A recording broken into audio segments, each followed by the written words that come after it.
ఒకటి వావ్. చేస్తున్నాను. అండ్ ఆ సీరియల్ తో మీకు కూడా ఇంకా శుభాలు మొదలయ్యే ఛాన్స్ ఉందా? అఫ్ కోర్స్ ఆల్రెడీ శుభాల్లో ఉన్నప్పటికీ కూడా యా యా 1000 శుభములు ఇంకా ఆబ్వియస్లీ ఏంటంటే లైక్ మనం మన వర్క్ని ఎంత వర్షిప్ బాగా గా వర్షిప్ చేసి చేస్తామో అంత పక్కాగా చేస్తామో డెఫినెట్గా దేవుడు వర్క్ని ఇస్తూ ఉంటాడు. సో ఆ ఒక్క గ్రేస్ క్యారీ ఆన్ అవుతుంది. సో ఎలా అండి ఇంత బాగా చెప్తున్నారు? లైక్ అంటే వర్క్ని ఇంత వర్క్ డెడికేట్ చేసేసుకొని వర్క్ని మొత్తం అంతా అడాప్ట్ చేసేసుకొని ఉంటారా ఎప్పుడు మీరు? స్టార్టింగ్ నుంచి నాకు అది అలవాటు అయ్యింది. ఎందుకంటే నాకు దీని మీద బాగా కీన్ ఇంట్రెస్ట్. అంటే ఎప్పుడు ఇది చేసామా అది చేసామని కాదు, మనం వర్క్ చేస్తూ ఉండడం అనేది ఇంపార్టెంట్. ఖాళీగా ఉంటేనే నాకు ఏదోలా అనిపిస్తుంది, అలవాటు అయిపోయింది. ఏంటి అసలు మీ ఫ్యామిలీ బ్యాక్గ్రౌండ్ ఏంటి? అంటే మదర్ ఫాదర్ ఏంటి అసలు? వాళ్ళిద్దరూ like my father is a business Hmm. మాది Visakhapatnam, Vizag actually. Okay. So అంతే, ఇంకేం లేదు. మా మమ్మీ హౌస్ వైఫ్. బట్ అంటే నాకే అలా ఇంట్రెస్ట్. కాదు, ఎవరైనా ఉన్నారా ఫ్యామిలీలో? లేదు లేదు, ఎవరు లేరండి, ఎవరు లేరు. మరి వైజాగ్ నుంచి హైదరాబాద్ మీరు ఆర్టిస్ట్ గా అవడానికి వచ్చారా? ఆర్టిస్ట్ అవుదామని వచ్చానండి, యాక్టర్ అవుదామని వచ్చాను. ఏంటి ఎడ్యుకేషన్ క్వాలిఫికేషన్ ఏంటి? నేను బీకామే చేశానండి అంతే. బీకామ్ చేశారా? నాకు చిన్నప్పటి నుంచి ఇంట్రెస్ట్ అంతా యాక్టింగ్ మీద ఉండింది. సో ఫోకస్ అంతా ఎక్కువ ఈ యాక్టింగ్ దీని మీదే ఉన్నాను. సో కొన్ని దాని మీద నేర్చుకోవడానికి కొన్ని కొన్ని ఇన్స్టిట్యూట్స్కి వెళ్ళి లైక్ వైజాగ్లో మాస్టర్ సత్యానంద్ గారి దగ్గరికి వెళ్ళి నేర్చుకోవడం వావ్. జరిగింది. ఆయన మాక్సిమం వైజాగ్ సత్యానంద్ గారు ఇదే కాంబినేషన్. కట్ చేస్తే ఇలాంటి బిజీ ఆర్టిస్టులు. సో అలాగా ట్రావెల్ అవుతూనే ఉంది. అక్కడి నుంచి ఇంకా ఇట్స్ గోయింగ్ ఆన్. ఇప్పుడు మనం ఏంటంటే లైఫ్లో పెద్ద టెన్షన్స్ రిస్క్లు ఏమీ లేకుండా దేవుడే ఒక మంచి పాత్ ఇస్తూ ఉన్నారు. సో నేను దాంట్లో అలా ట్రావెల్ అవుతూ ఉన్నాను. ఈ పాటలో ఎప్పుడైనా దెబ్బలు తగిలాయా? ఏమీ లేదు, అదే దేవుడి దయ వల్ల. సో ఇక్కడ దెబ్బలు అనేది లైక్ లిటరల్లీ చేసిన ప్రతి ప్రాజెక్టు సక్సెస్ అవ్వడం అనేది కూడా ఒక అదృష్టం లాగే. అదృష్టం. సో ఎందుకంటే మధ్యలో కొన్ని నేను చేద్దాము, నాకు బాగా నచ్చింది స్క్రిప్ట్, ఇందులో నేనే హీరో అయితే బాగుంటుంది, ఆడిషన్స్ కూడా జరిగి క్యాన్సిల్ అయిన ఉన్నాయి కొన్ని. అరే మిస్ అయ్యాను కానీ కట్ చేస్తే అది అసలు క్లిక్ అవ్వలేదు, సీరియల్సే క్లిక్ మేబీ దానివల్లే నాకు దేవుడు ఇవ్వలేదేమో అని అనుకుని నాకు నేను చాలా హ్యాపీ ఫీల్ అయిన రోజు. మిమ్మల్ని మీరు చాలా సో బ్లెస్డ్ అనుకుంటారు. అంతే, ఆబ్వియస్లీ లక్ చాలా ఫ్యాక్టర్ చేస్తుంది ఇక్కడ. నమ్ముతారా? అంటే మన లైఫ్ లోకి ఒక పర్సన్ వచ్చినా, ఒక సీరియల్ వచ్చినా, ఏదైనా అది మనకి కరెక్ట్ కాదు అంటే, మనది కాదు అంటే అది డెఫినెట్ గా వెళ్ళిపోతుంది అని చెప్పి. అదే ఇప్పుడు అదే నేను ఫస్ట్ ఒక 2-3 days బాధపడ్డాను, అంతే బాధపడ్డాను. దాని తర్వాత వన్స్ అది అవ్వలేదు అంత బాగా, నేను అనుకున్న నా జడ్జ్మెంట్ రాంగ్ ఏమో, దేవుడి జడ్జ్మెంట్ కరెక్ట్ ఏమో అని అనిపించింది. అంటే నాకు చాలా బాగా నచ్చిన క్యారెక్టరైజేషన్స్ మాట. అరే చేస్తే భలే ఉండేది కదా అన్న ఫీలింగ్ ఇచ్చిన రోల్స్ అది నేను మిస్ అయ్యానని ఫీల్ అయ్యాను. బట్ ఆ ఫీలింగ్ కూడా ఎక్కువ రోజులు లేకుండా ఇమ్మీడియట్గా I got other opportunity, better opportunity. అది చూస్తే ఇది సక్సెస్ అయింది. వాట్ ఐ గెస్ట్ ఆల్మోస్ట్ ఇప్పటి వరకు చేసిన సీరియల్స్ అన్ని కూడా బిగ్ ప్రాజెక్ట్స్, అన్ని కూడా సక్సెస్ఫుల్ ప్రాజెక్ట్స్ కదా. అదే చెప్తున్నాం కదా, దాంట్లో లక్. నియర్లీ ఎన్ని సీరియల్స్ చేశారు ధనుష్ గారు ఇప్పుడు వరకు? ఒక 5-6 చేసి ఉంటానండి. అంటే లైక్ వేరే లాంగ్వేజ్ చేసినవి, అవి కూడా సూపర్ సక్సెస్. ఓకే. సో దానికి అదే చెప్తున్నాను కదా, కంపల్సరీ సక్సెస్ అవ్వాలని ఏం లేదు, ఏదో అంత దేవుడు దయ, అంత అమ్మవారి దయ. వీటిల్లో మీ ఫేవరెట్ సీరియల్ ఏంటంటే ఇప్పటి వరకు చేసిన వాటిల్లో మెమరబుల్ సీరియల్ ఇది, నాకు నేను ఎప్పటికీ మర్చిపోలేను? ఆబ్వియస్లీ నెంబర్ 1 కోడలు నేను ఎప్పుడు మర్చిపోలేను, నా ప్రీవియస్ ప్రాజెక్ట్ జీ తెలుగులో.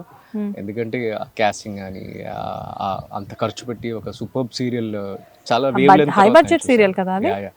అది తర్వాత నేను మలయాళం రీసెంట్గా సుభద్రం అని ఒక సీరియల్ చేశాను. అది తర్వాత మీకు ఎవరైనా చెప్పారా మీరు చూడడానికి మలయాళం హీరోలానే ఉంటారు అని? అది అలవాటు అయిపోయింది నాకు కూడా. ఇప్పుడు సరిగ్గా తెలుగు రావట్లేదు, చెప్పి ఆ డైలాగ్స్ చెప్పి, ఇవి చెప్పి, తమిళ్ చెప్పి, అన్ని లాంగ్వేజెస్ చెప్పి.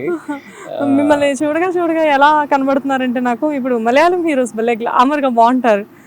అంటే అఫ్ కోర్స్ తెలుగు హీరోలు కూడా చాలా బాగుంటారు, దాని గురించి కాదు. బట్ సడన్ గా చూడగానే మిమ్మల్ని ఇతనేంటి మలయాళం హీరోలా ఉన్నారు అని చెప్పేసి అలా అక్కడ నన్ను బాగా అడాప్ట్ చేసుకున్నారు కూడా. అందుకే మీరు అన్నట్టు ఆ లుక్స్ బాగా కనెక్ట్ అయ్యి ఉంటాయి వాళ్ళకి, వాళ్ళు కూడా బాగా అడాప్ట్ చేసుకున్నారు. ఫస్ట్ సీరియల్ ఒకటి అల్లి అంబల్ అని చేశాను, జీకే. అది సూపర్ డూపర్ హిట్ అయింది. అండ్ దానివల్ల నాకు చాలా ఫేమ్, ఫ్యాన్స్, అసోసియేషన్స్ అవన్నీ స్టార్టింగ్ సీరియల్ తోనే అక్కడ వచ్చింది. So happy. అంటే నాకు అప్పటికి తెలుగులో అంత వెల్కమ్ రాకపోయినా మలయాళంలో అంత వెల్కమ్ వచ్చింది. దాని తర్వాత పడిన ప్రాజెక్టే నాకు నెంబర్ 1 కోడలు. సో అది ఒక సూపర్ కాస్టింగ్, సుధా చంద్రన్ గారితో వాళ్ళతో చాలా చాలా ఎంజాయ్ చేస్తూ చేసిన సీరియల్ అది. నంబర్ 1 కోడలు యాక్చువల్ గా మీరు మీ బ్రదర్ రోల్ ఇంకొకతను చేస్తారు కదా. ఎస్ సుధా గారు మీ మదర్ క్యారెక్టర్ కదా అందులో. అసలు సూపర్ కాస్టింగ్ అది. అసలు అది అల్టిమేట్ సీరియల్ అండి అది. అసలు దాన్ని ఇంకేంటంటే కంపేర్ చేయడానికి ఏం లేదు. ఇప్పటికీ అంత లావిష్ సీరియల్ ఇంకా రాలేదు. అవును, ఆ సీరియల్ ఎప్పుడు చూసినా ఫ్లైట్లు ఎక్కడం దిగడమే ఉండేది కదా చాలా వరకు. ఫ్లైట్లు ఎక్కడం దిగడం అంటే దానికోసం రామోజీ ఫిలిం సిటీలో ఉండే ఒక సెట్, అలాంటి సెట్ మళ్ళీ రీప్లేస్ చేసి మనం చిత్రమందిర్ అన్న స్టూడియోస్ లో దానికోసం అసలు స్టూడియో స్టార్ట్ అయింది. ఆ సెట్ వేసి స్టార్టింగ్ అసలు ఆ సెట్ వేయడం కోసమే ఆ స్టూడియో స్టార్ట్ అయింది.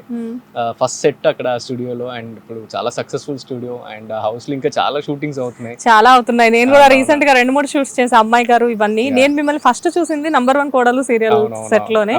అఫ్ కోర్స్ అప్పటికి నేను యాంకర్ ని కాదు, నేనేదో ఊరికే సరదాగా వచ్చాను. ఇప్పుడు యాంకర్ అయిన తర్వాత ఈ సెట్ లో మళ్ళీ మీతో ఇంటర్వ్యూ అవుతుంది. బట్ మీరు లైక్ అంటే ఫ్యామిలీ వైజ్ గా చూసుకుంటే మీనంటే ఇప్పుడు కీర్తి గారు మీరు ఇద్దరు యాక్టర్స్ కలిపి ఉంటే ఇంట్లో ఎలా ఉంటుంది? లైక్ అంటే ఇప్పుడంటే బాబు పుట్టాడు, కీర్తి గారికి బ్రేక్ వచ్చింది, అంతవరకు ఓకే. కానీ ఏంటంటే ఇద్దరు ఆర్టిస్టులు ఇంట్లో ఉన్నారంటే ఆవిడది ఒక సీరియల్ ఉండొచ్చు, మీదొక సీరియల్ ఉండొచ్చు, ఆవిడది ఒక టైమింగ్ ఉండొచ్చు, మీదొక టైమింగ్ ఉండొచ్చు. అక్కడ ఏమైనా చిన్న చిన్న క్లాషెస్ అవుతూ ఉంటాయా? ఏం లేదండి, మేము ఇంటికి వచ్చిన తర్వాత అసలు సీరియల్ గురించి కానీ సీరియల్లో జరిగిన షూటింగ్ గురించి కానీ, అంటే ఈ సీన్ చేశాను నేను, ఆ ఫైట్ చేశాను, అవి ఇవి మాట్లాడుకున్నాం. మేము డైరెక్ట్గా ఇంటికి వచ్చాక మా ఇద్దరు లైక్ ఏం జరిగింది ఇంట్లో గురించి మాట్లాడుకుంటాము, లేదా మా ఇద్దరు మిస్ అయిన ఏం జరిగింది, ఏం చేయబోతున్నాం మనం మాట్లాడుకుంటాము. అండ్ ఎక్కువ ప్రేమించుకుంటాం కనుక మా ఇద్దరికి ఎప్పుడు అలాంటి క్లాషెస్ రాలేదు. అసలు ఇక్కడ జరిగిన సంగతే మేము మర్చిపోతాం. వన్స్ ప్యాకప్ అని చెప్పిన తర్వాత రేపేంటి షూటింగ్ అని కూడా నేను ఆలోచించాను. నెక్స్ట్ డే మార్నింగ్ లేచిన తర్వాత వీళ్ళు కంటిన్యూటీ కొన్ని పంపిస్తారు అన్నమాట. ఇంతకు ముందు ఈ సీన్స్ చేసాం, ఇవి కావాలి, ఇవి కావాలి, ఈ రిక్వైర్మెంట్ అనేది ముందు డిస్కస్ చేసుకుంటాం. ఆ మార్నింగ్ మళ్ళీ నా వర్కింగ్ అవర్స్ స్టార్ట్ అయినప్పుడే నేను దాని మీద ఫోకస్ చేస్తాను అంతే. సో ఆ డిఫరెన్సియేషన్ లేకపోతేనే ఈ ప్రాబ్లం. క్యారీ ఫార్వర్డ్ చేసుకుని వెళ్తే చాలా ప్రాబ్లం.